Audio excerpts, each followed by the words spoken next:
Alright guys, welcome to the After Hours Gaming League. We are here this week with Amazon and Ernst & Young. Ernst & Young, of course, we did get the pleasure of casting them in week 1. We'll see how they fare today. Spawning here in the top right corner of the map, though, we've got the Orange Terran, Amazon's Kayaks. His opponent going to be spawning in the bottom left, the Protoss player. He is red. He is going to be none other than Andy, playing for Ernst & Young. And I actually have a little bit of information about our Amazon player, Rifking. Well, before you get into that, let's introduce ourselves real quick, so you realize I forgot to do that. So guys, hi, I'm Rifking, aka Rif Kings. I'm here with PengWin from the team My Insanity. We'll be your casters here for today. And yeah, I guess that just about wraps that up. I can finally do my little spiel about Kayaks. Now, Kayaks is apparently Amazon's best Terran, and he was on UW. I don't know which school that is, but he was on UW CSL team last year. And he is a pretty solid all-around Terran who likes his harass. So I would not be surprised to see maybe we can see some Hellbat drops, Rifkin. We've seen those work miracles in this matchup already in the first couple of weeks. I was going to comment before, Ernst & Young definitely got to abuse the Terran favor in week 1. We'll see if they're prepared to deal with it here in this first game, as Andy's going to have his work cut out for him. We've seen the strength of Hellbats, we've seen the strength of Widowmines, and I know firsthand Ernst & Young has also felt that pain. Yeah, Ernst & Young actually had a very interesting series. We cast Ernst & Young versus Google, if I'm not mistaken, in the first week. Oh, EUW is University of Washington. Thank you, Cicero. And anyway, so basically we cast Ernst & Young versus Google in the first week, and that was a very interesting series because there were 5 games. Every game had at least one Terran in it, and the Terran always won. So you're very right that we've seen a lot of harass coming out of the Terran players so far. Yeah, this is only week 3, but like we've seen more Terran victories than any other race so far. And I mean, we are starting out with a TVP, as we said, and Kayaks is already the best player coming out, the best Terran player rather coming out for Amazon. So he's definitely a strong player. But Andy as well is a strong player. He did suffer a loss versus Google, but showed a very, very good game.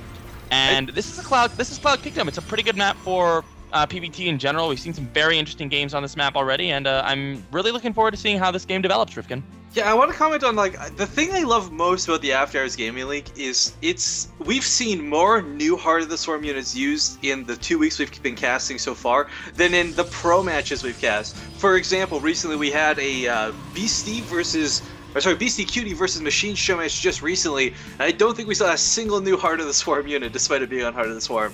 Whereas you take the After Hours Gaming League, and these guys have no problem exploring the limits and testing all the new units. And I really like casting these particular matches because of that. Very, very true, Rifkin. And just taking a look at this actual game, how it's evolving, we see a Kayaks going for a very fast third command center, something that is pretty risky in this matchup, but he has seen that there was, in fact, a Nexus that was planted long ago by Andy, so it looks like we are going to be seeing a bit more of a macro game. Definitely something that excites me.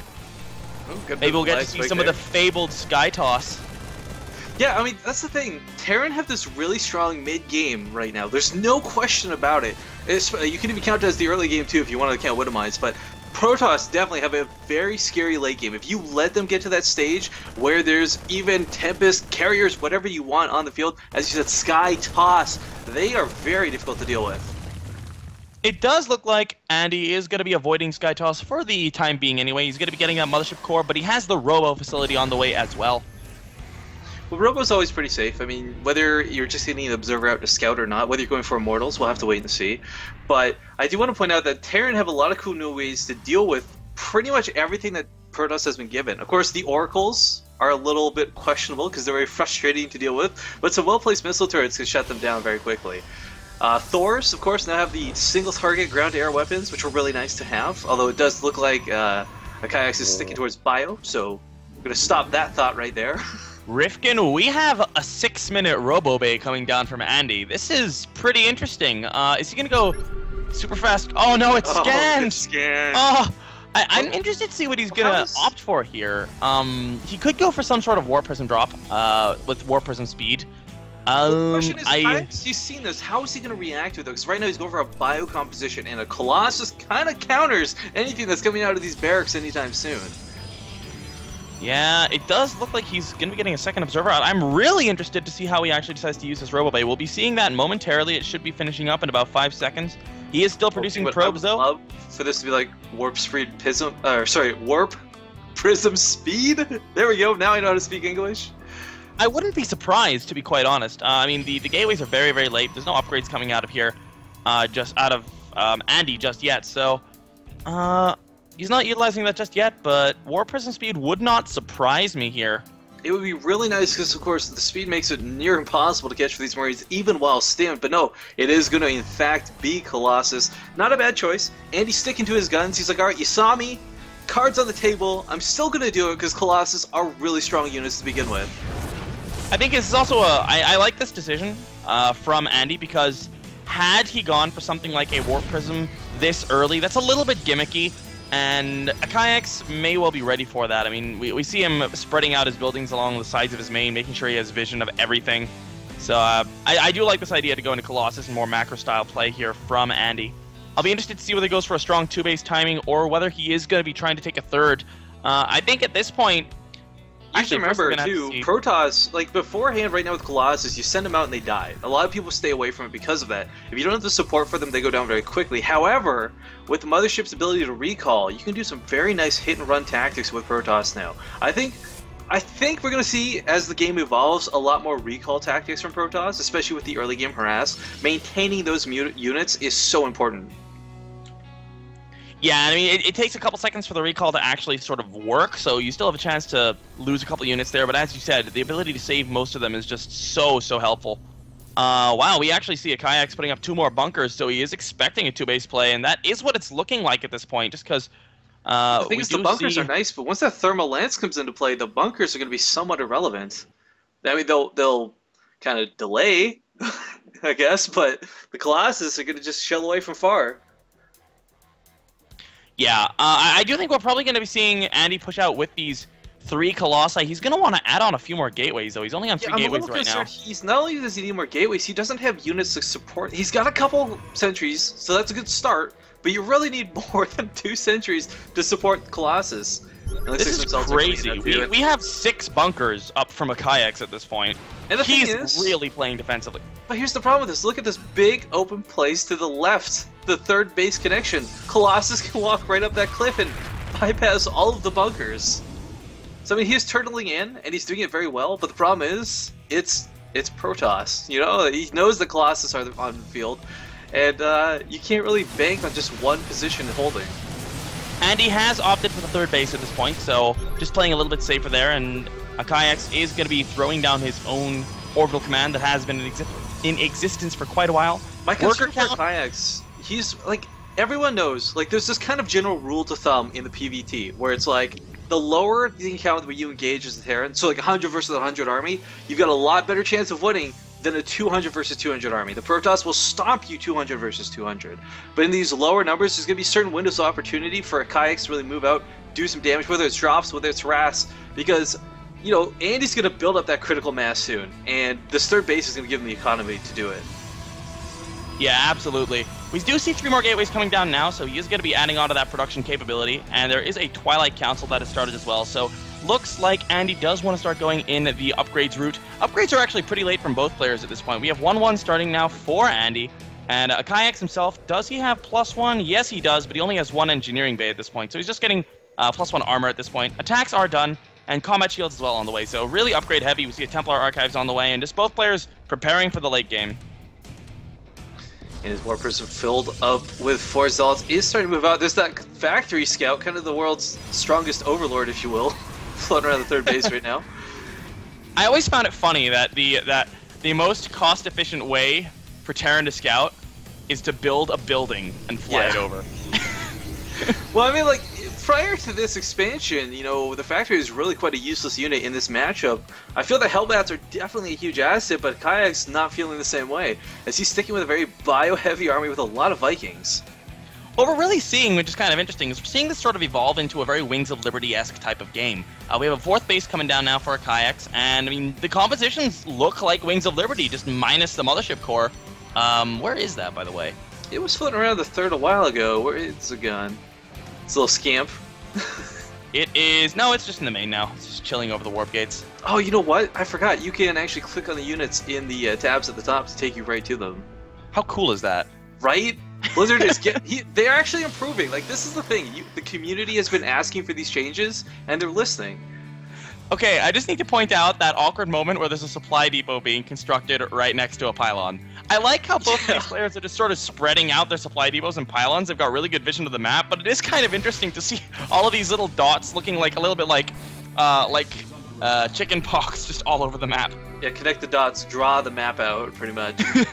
This warp prism has not been scouted yet, though. He's been hiding it very nicely, and if he can wait for long enough to kayaks to move out, yeah, he's going to go in. He sees the armies in the middle of the map, and these 4 zealots are going to do a lot of damage, PengWin.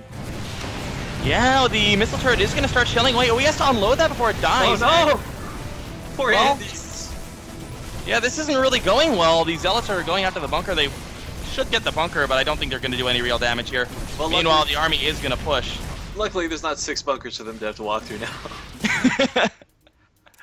Now, we are just seeing a bit of posturing right now. Not really any moving forward. Looks like Kayaks doesn't want to engage up the ramp, which does make sense. Yeah, there's Templar with Storm, there's Colossus with extended thermal lance. There's no part of this that is looking good for Kayaks. He does have a lot of Vikings at this point. He's got 13 Vikings, and his bio composition is very heavily Marauders. He has 24 Marauders to 25 Marines, so it's going to take a while for even those really strong Colossi to chew through these, but there's Storm here as well. Yeah, and Andy's got a monster bank. He can literally warp in 30 Zealots right now if he wanted to. Good Storm's going down to the Vikings, Rifkin. Half health on half of them already. Plus, they're going down now. Can he finish off these Vikings is the big question. They're a huge sink and part of the army, and they're completely denying any Colossus. Andy is going to try and continue building Colossus behind this, but can't really do it when there's that many Vikings on the field. He has done very well with the Storms, though, being able to keep this army at bay with those Storms. And, well, he's actually taken out about half of these Vikings as well. I find it very interesting that he's continuing Colossus production behind this as well. Usually you will see players stop around 3 or 4, but this isn't exactly something we've seen all that often in Heart of the Swarm, so this may be a sort of new approach to an old tactic. Yeah, especially after you lose so many like that. You know your opponent's got Vikings on the field. Usually you'll see people swap, okay, you know what? Immortals, Archons, anything but Colossus. We do have a drop coming into the natural here. Kayaks finds the one blind spot in those cannons. There are Zealots being warped in. He shouldn't be able to do too much damage, but he will pick off a couple of workers and then boost on out with the Afterburners. Yeah, the Afterburners, they used to be the emergency Afterburners or whatever they were called. It made more sense. Now they're the Ignite Afterburners. I don't know that I agree with that name change, but right there we saw the emergency use of them, I guess. Yeah. Just taking a look at the way this game is evolving. We have a planetary fortress located at the 4th, and a Kayaks is actually maxed. The big problem for him, though, is that he is behind on upgrades. He has 2-2. It's 2-2 to 2-2, but his timing on 3-3 is about a minute behind. He does have a large number of Ghosts, though, and Ghosts are going to be very helpful into the later game. He's going to be up to about 10 now. Yeah, it's all going to come down to those EMPs. Can you get the EMPs off before the feedbacks or the storms happen? We'll have to see who's got the better control. When it comes down to casting units, it's that next level of micro. You can't just storm and move. You have to split to avoid the EMPs. You got to make sure you don't go in too fast so you get sniped off. But in Kayaks, he's going to move out here. Even upgrades at the moment. Oh, we saw a couple of EMPs go down, not dirty too EMPs. Successfully. He does get, yeah, he does drain 2 of the Templar, so I mean, it's not that big of a deal, but a drop happening in the main at the same time. Now they are going for one of those forges, and they will get it. That's going to be pretty big. That is going to essentially even out these upgrades, and if he gets the second forge, that is really going to help out a lot, but I don't know, it doesn't look like he's should be able to shut this down. What? That Marauder! No! Oh, he gets it! What? I can't even believe that just happened. I thought he was going to save that. Alright, well, 2 forges being put down immediately in response. Andy's saying, alright, you got me. Alright, let's fix this. We did see Andy harass with a couple of stalkers over at the 4th base, killing off a couple of workers. He's up to a total of 11 worker kills this game, so he killed off about 6 or 7 there, which is pretty nice. But now we're getting to the stage of the game where a Kayaks is just able to build 8,000 command centers and morph them into orbitals. But look at the bank that Andy has up. We have engagement in the middle of every single Templar!